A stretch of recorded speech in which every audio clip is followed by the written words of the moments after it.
Breaking news right before Game 6. Pacers head coach Rick Carlisle says Indiana is preparing to play without Tyrese Haliburton. If you're betting this finals matchup, you need to hear this first.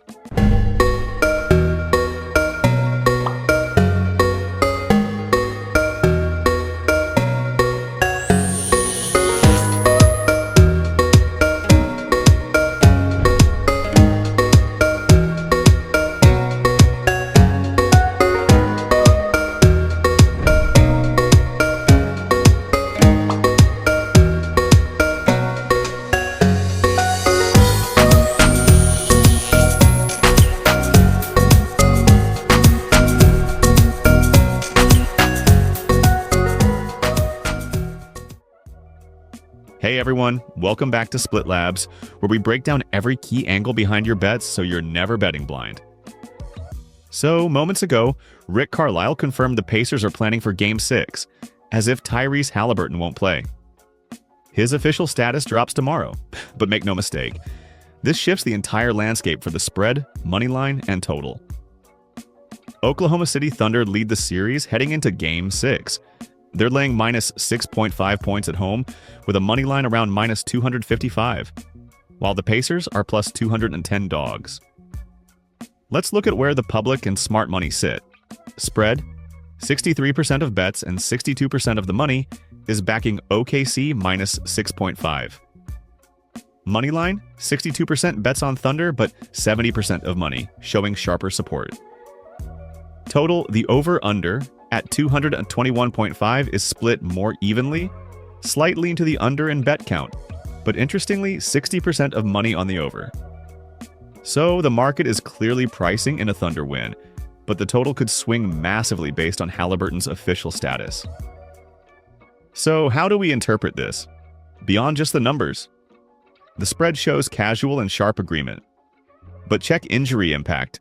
Right now, both the public and bigger bettors like OKC to cover. That usually means the line is pretty fair, but if Haliburton is out, this number could jump to negative 7.5 fast. So if you like the Thunder, betting it sooner could lock in a better spread. Caution, if you wait, you might get a worse number, but if you trust the Pacers' depth to keep it tight, waiting could mean grabbing them at plus 7.5 instead of plus 6.5. Number 2, moneyline heavy with parlay risk. The 70% money on OKC's moneyline says a lot of big bettors and same-game parlayers expect them to win outright. This means the books might shade the lineup or limit parlay payouts. So if you plan to parlay OKC ML with other legs, expect worse odds closer to tip-off.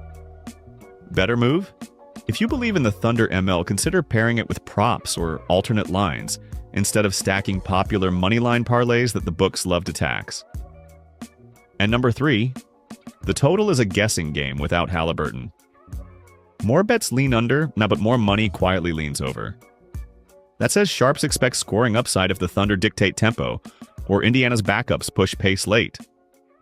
Here's a situational angle. If Haliburton is out, Indiana's half-court offense likely struggles, but if they trail big, garbage time can spike late overpoints. So pregame under makes sense for some, but live betting the over mid-game could be gold if pace picks up. Use these splits as a guide, not gospel. They tell you where the market stands, but your edge is in context. Injuries, rotations, game flow.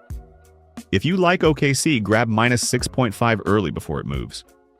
If you want Indiana, wait for plus 7 or plus 7.5 after Haliburton is ruled out. For totals, watch the line and halftime pace. A slow start might open up live overvalue when benches come in. This is how smart bettors read public versus sharp splits, and combine it with news, pace, and matchups to find a real edge. Next, let's dig into the team stats to see which matchups can actually make these bets hit, not just the numbers on the board. Real quick, if you're into breakdowns like this, you'll love what we've got going on at splitlabs.net. We track public betting splits across every sport. NBA, MLB, NFL, you name it. Plus matchup insights, team rankings, and even prop predictors to help you spot edges before the lines move. This isn't just picks. It's the same data the books are using to set prices, and we make it easy to read and actually use. You can try it free for 7 days, and if you like it, use code YouTube for 50% off your first month. No BS, no sportsbook affiliation, just clean, transparent data for smarter betting. All right, back to the breakdown. Okay, let's break down the real stats that will decide if your bets cash in Game 6. No hype, just straight from the numbers on the board. The Thunder are a top-tier scoring squad, 116.4 points per game, ranking 4th in the league. So yes, they can put up points fast. They're decent on the glass overall. 43.9 rebounds per game, which ranks 12th, so about league average. Not elite, not bad, but definitely better than the Pacers on the boards.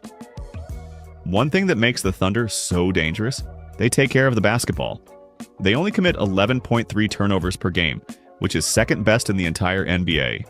So even when pressured, they rarely hand out free possessions. That means Indiana, a middle-of-the-pack steals team, will struggle to create easy runouts if OKC plays clean. So if you're betting the Thunder spread or alt lines, this is a huge plus. They protect leads by not gifting cheap points. Offensive rebounds? Just 11.7 per game, ranking 13th.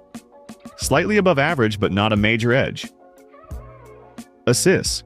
23.5 per game, ranks 18th. So ball movement is average, but they rely more on individual scoring talent.